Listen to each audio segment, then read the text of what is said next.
Halo, bersama lagi dengan saya Vian. Saya akan menjelaskan prosedur PO dengan budget minim. Pasti teman-teman bertanya-tanya, gimana caranya kita mengerjakan orderan dari pelanggan dengan budget yang minim?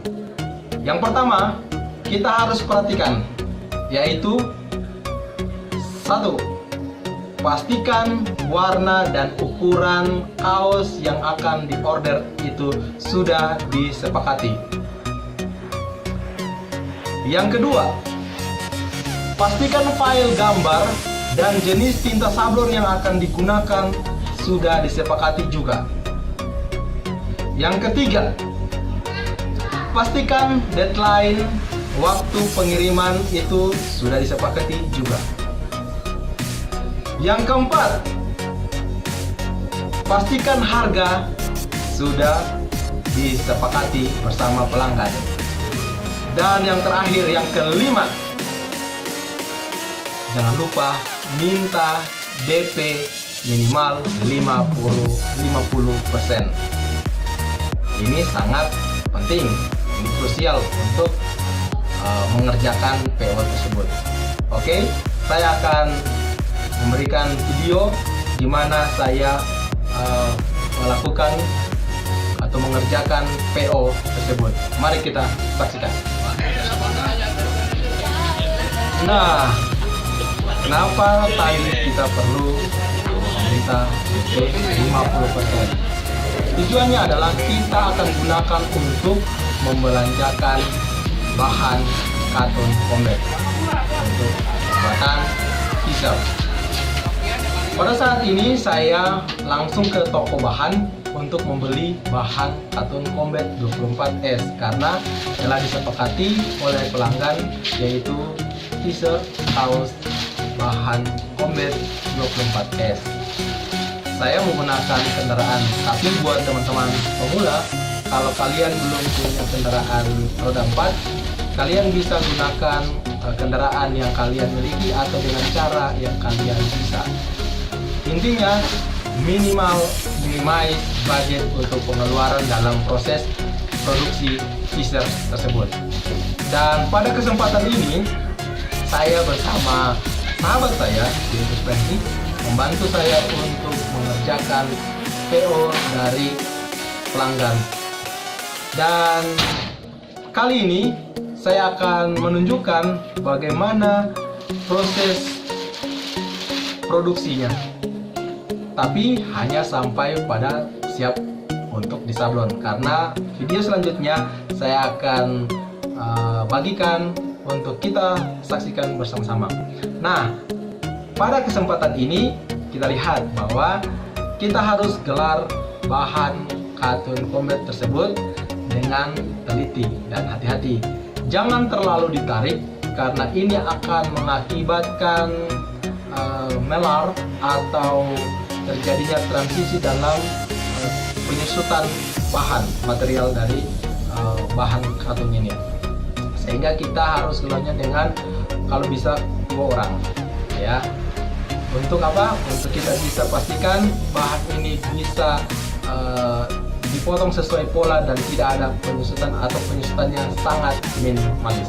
Oke, lihat saya menggunakan bantuan dengan alat seadanya. Kebetulan saya sudah memiliki mesin potong Okta, maka saya menggunakan alat potong ini untuk mengerjakannya. Kenapa saya masih menggunakan alat potong Okta?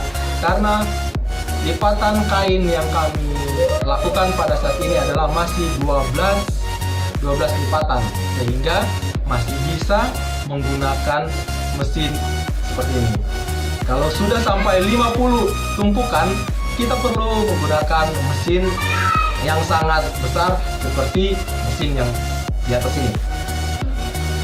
Oke, jadi pada saat kita potong pola, kita pastikan pola yang sudah disepakati tadi, sehingga kita tidak ada kesalahan. Dan di sini saya sudah memiliki banyak stok pola dari masing-masing t-shirt, mulai dari Wangki, Reglan, Onek, dan juga pola untuk singlet. Jadi setelah dipotong sesuai ukuran atau sesuai pola yang ada, maka kita akan finishing. Dan sebagian bulan itu ada teman-teman yang lain lagi nyablon, tapi kita tidak liput mereka. Kenapa? Karena kita akan fokus pada proses pemotongan sampai siap sablon saja. Oke, setelah kita potong pola, kita harus memberikan tanda apa? Tanda size, karena pada waktu masuk ke tempat sablon, biasanya tukang sablon menyablon sesuai dengan bahan atau warna yang sama, sehingga tidak memperhatikan size per size. Mungkin di tempat yang lain mereka size per size, tapi di tempat saya kebetulan belum seperti itu, sehingga saya harus menuliskan size demi size di tempat bahan tersebut, sehingga pada saat penyortiran setelah selesai finishing presan, kita akan tahu bahwa ukuran ini akan bergabung atau menyatu dengan ukuran yang sama, tidak tertukar dengan ukuran yang lain. Lalu kita pastikan semua sudah lengkap dan tidak ada yang rusak, cacat atau lubang, dan siap kita gelar di papan banting. Dan pada saat ini saya menunjukkan dalam video di atas ini adalah saya menggunakan papan banting MDF 9 mili dengan ukuran 40 x 60 cm. Saya masih menggunakan besi siku dan juga satu besi untuk jadi acuan, yaitu knocknya. Dan video berikutnya saya akan tunjukkan bagaimana proses pengerjaan atau sistem menggunakan papan banting MDF ini.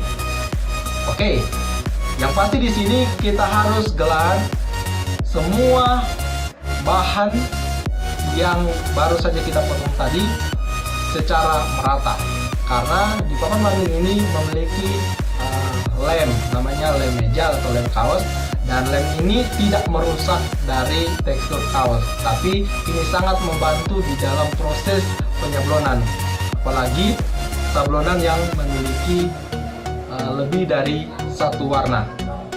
Dan pada kesempatan ini saya menunjukkan bagaimana proses pemasangan bahan atau material kaos di papan banting.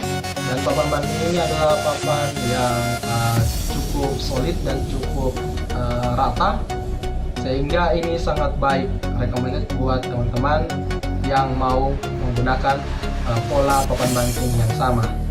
Dan sekali lagi buat teman-teman, mari kita bangun bangsa kita ini, bangsa Indonesia yang kita cintai ini, memajukan kesejahteraan rakyat Indonesia.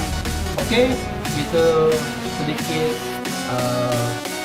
metode dari saya. Ingat, DP 50% itu wajib, karena itu yang akan membantu kita untuk memproduksi. Semoga teman-teman dapat mengerti dan bisa melakukan hal yang sama. Oke, sampai ketemu di video selanjutnya. Bye-bye.